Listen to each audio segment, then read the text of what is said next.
ये एक हमारे पास पुराना कंप्यूटर ठीक होने के लिए आया था और इसको हमने प्लग इन करने के बाद ये अगर आप देखें तो मैंने पावर सप्लाई अपनी एक अलग से लगाई है इस पर। ये नई पावर सप्लाई है, क्योंकि अगर मैं आपको इसकी बैक साइड दिखाऊँ इसकी पुरानी वाली पावर सप्लाई की, तो आप देख सकते हैं ये थोड़ी टूट गई है और ये इसके साथ कनेक्ट नहीं हो रही पावर केबल, क्योंकि वो अंदर की तरफ जा रही है। तो इसलिए मैंने टेस्ट करने के लिए इस पर नई पावर सप्लाई लगाई है। तो अभी हम पावर केबल लगाते हैं और यहाँ पे हम देख सकते हैं कि पावर SW की जो वायर है वो लगी हुई है और कनेक्शन भी ठीक लग रहा है, स्पीकर भी लगा हुआ है। और रैम इसकी जो है ये वाली थी और ये इसके बीच में गिरी हुई थी, मकड़ी के जाले लगे हुए थे, ये आप देख सकते हैं। बहुत पुराना कंप्यूटर है। और अब हम इसको ऑन करते हैं। तो ये पुराने कंप्यूटर में इस स्पीकर का एक ये बेनिफिट होता था कि जो सीमोस के एरर्स की जो बीप्स होती हैं ये वो इसमें सुनाई देती थी, जिससे कि आपको आइडेंटिफिकेशन हो जाती है कि क्या एरर हो सकता है। तो ज़्यादातर ये जो आप कंटिन्यूस बीप सुन रहे हैं तो ये रैम के ख़राब होने या ठीक से ना लगे होने का ही इंडिकेशन है। तो अभी मैं या तो पीछे से डायरेक्ट बंद कर सकता हूँ CPU को, या मैं थोड़ी देर के लिए पावर के बटन को दबा कर रखता हूँ और ये टर्न ऑफ हो गया। तो पहले तो हम इसी रैम को चेक करेंगे कि ये ठीक है कि नहीं। तो थोड़ा सा आप अगर मिट्टी वगैरह है स्लॉट्स में और रैम के ऊपर लगी हुई तो उसको थोड़ा साफ़ कर लें। और उसके बाद ये कट आप देख सकते हैं, ये सेम ही कट जो होता है वहाँ पे होता है। अगर आप उल्टा लगाने की कोशिश करें किसी तरीके से तो ये कट उसके साथ मैच नहीं होगा और ये लगेगी नहीं।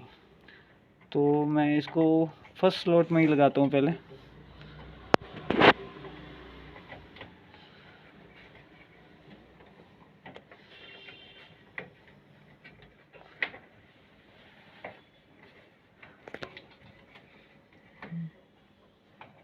हाँ, तो ये कट तो मैच हो गया, थोड़ी सी एडजस्टमेंट करनी पड़ेगी इसकी।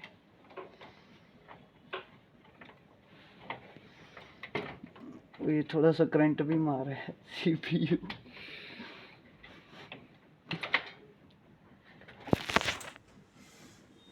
अभी हम इसे ऑन करते हैं।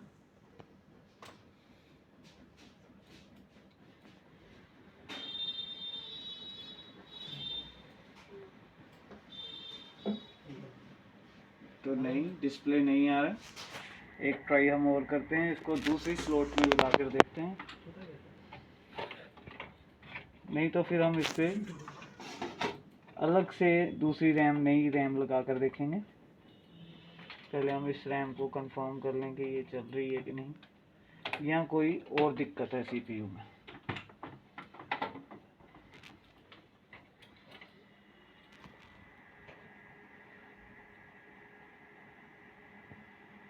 ज़्यादातर पोस्ट स्क्रीन को आने में इतना टाइम नहीं लगता, तो नहीं ये चल नहीं रहा। तो अभी मैं इसमें रैम जो है इसकी रिप्लेस करता हूँ।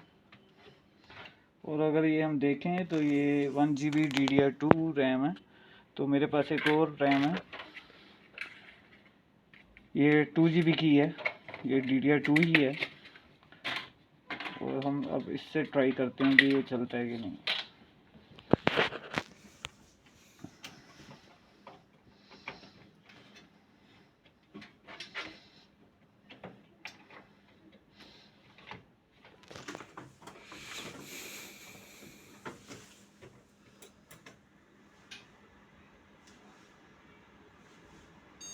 और ये जो आपने अभी बीप सुनी है ये CPU के चल जाने का इंडिकेशन है।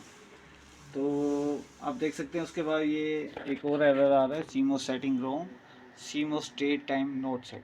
तो अभी ये बहुत पुराना CPU है, काफ़ी देर बाद चलाया गया है। तो इसका जो CMOS बैटरी है वो भी हम रिप्लेस कर देंगे और इसके डेट और टाइम को हम अपडेट कर देंगे, ताकि आगे से ये वाला कोई भी एरर जो है CMOS चेकसम का ना आए। और इस बैटरी के फेल होने का एक और नुकसान भी होता है कि अगर आपने बायस को जो सेटिंग्स हैं अगर अपने तरीके से कॉन्फ़िगर की हुई है बायस की सेटिंग, तो आप देख सकते हैं F1 इसका सेटअप बायोस की सेटअप में जाने का बटन है, इन्होंने बताया। तो आप ये इसकी बायोस देख सकते हैं। पेंटियम 4 CPU है 2.4 गीगाहर्ट्ज़ का। और अगर आपने यहाँ पे कोई कस्टम सेटिंग्स वगैरह की हुई हैं तो अगर आपकी बैटरी सीमोस की ख़त्म हो जाती है तो वो सारी कस्टम सेटिंग्स जो हैं आपकी रीसेट हो जाएंगी और ये डिफ़ॉल्ट सेटिंग पर चला जाता होता है। तो इसलिए आपको बैटरी भी रिप्लेस करनी चाहिए। तो अभी हम देखते हैं इसकी हार्ड डिस्क ड्राइव को पुरानी ही वायर लगी हुई है, पावर सप्लाई पुराने वाली की ही वायर लगी हुई है। अब हम इसको डिस्कनेक्ट करके नई पावर सप्लाई की वायर इस पर लगा देंगे और चेक करेंगे कि इसकी विंडोज़ वगैरह चल रही है कि नहीं। तो मैं इसको डिस्कनेक्ट करता हूँ और ये नई पावर सप्लाई की जो है पावर केबल मैं इसमें लगा देता हूँ। तो इसकी निशानी होती है कि रेड साइड डाटा केबल की रेड साइड के साथ मैच करती है। तो उल्टा भी लगाने की अगर आप कोशिश करेंगे तो ये लगेगी नहीं। तो ऐसा मत कीजिए क्योंकि हार्ड डिस्क के अंदर आपका डाटा होता है। थोड़ा ध्यान से लगाइए, हाथ वगैरह आप रख सकते हैं लगाते वक्त, ताकि अगर गलती से फिसल भी जाए तो इस तरफ ना हो, टूटने का खतरा कम रहेगा।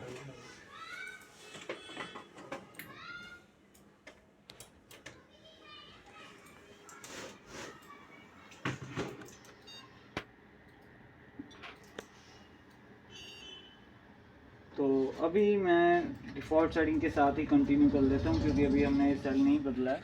तो F2 करके मैं लोड डिफ़ॉल्ट करके कंटिन्यू कर सकता हूँ चेक करने के लिए।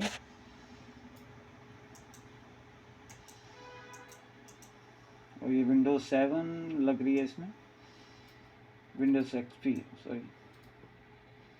तो ये आप देख ही सकते हैं काफ़ी पुराना कंप्यूटर था, ठीक होने के लिए आया और इसमें विंडोज़ XP इन्होंने डाली हुई है। हालांकि ये 2.4 गीगाहर्ट्ज़ का प्रोसेसर है और इसमें 2 स्लॉट हैं। अभी हमने 2 GB की लगाई है और 2 GB की रैम हम और लगाकर इसमें 4 GB रैम कर देंगे और फिर इसमें विंडोज़ 7 इंस्टॉल की जा सकती है और मेरे हिसाब से परफॉर्मेंस जो है ठीक रहेगी।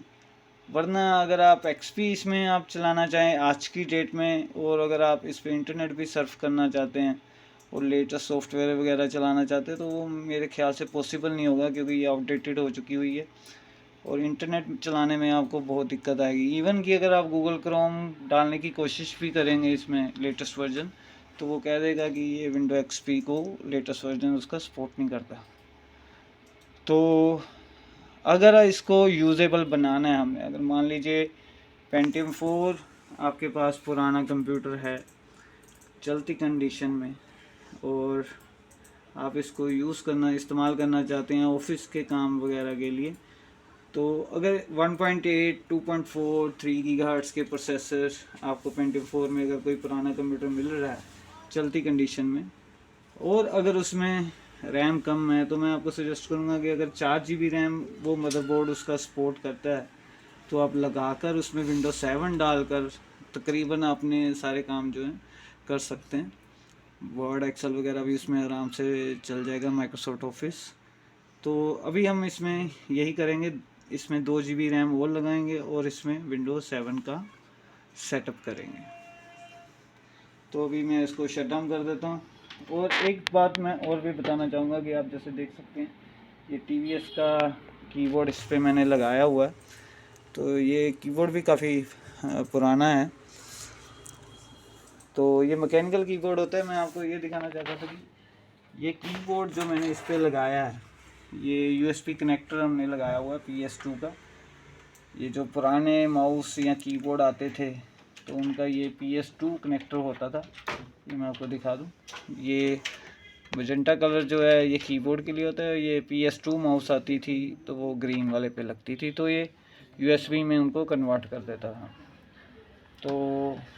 तो इसका फ़ायदा ये होता है कि इस कनेक्टर का कि ये कीबोर्ड मैं आज के लेटेस्ट कंप्यूटर पे भी इस्तेमाल कर सकता हूँ। क्योंकि आजकल के कंप्यूटर में जो है अगर आप CPU में बैक साइड पे देखें तो ये 2 पोर्ट नहीं आते हैं PS2 के, तो आपका कीबोर्ड माउस वगैरह आजकल USB में ही लगते हैं, तो इसलिए ये पोर्ट रिमूव कर दी गई। ये कॉम पोर्ट है, पुराने कंप्यूटर में होता था। यहाँ पहले पुराने मॉडम वगैरह लगते थे या कॉम पोर्ट पे माउस भी आती थी, जो काफ़ी अगर हम 15-20 साल पीछे चले जाएं तो कॉम पोर्ट की माउस, कॉम पोर्ट पे मॉडम वगैरह लगते थे। ये LPT पोर्ट है ये 25 फीमेल बने हुए हैं इस पर।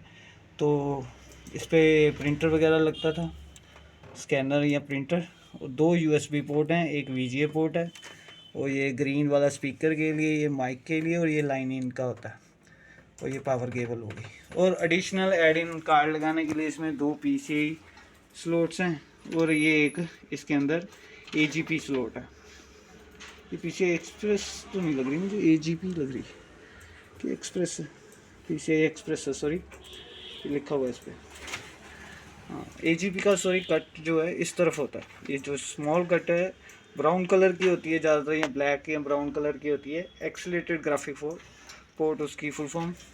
और वो पुराने कंप्यूटर में आपको शायद दिखाई दे, उसका ये स्मॉल कट जो है इस साइड पे होता है, और ज़्यादातर ब्राउन या ब्लैक कलर की होती है। तो इसमें आप देख सकते हैं हार्ड डिस्क जो लगाई गई है वो ID पोर्ट पे लगी हुई है। तो पहले इस तरह की वायर्स आती थी, तो ये अगर आप इसको काउंट करें तो इसमें 80 केबल होंगी।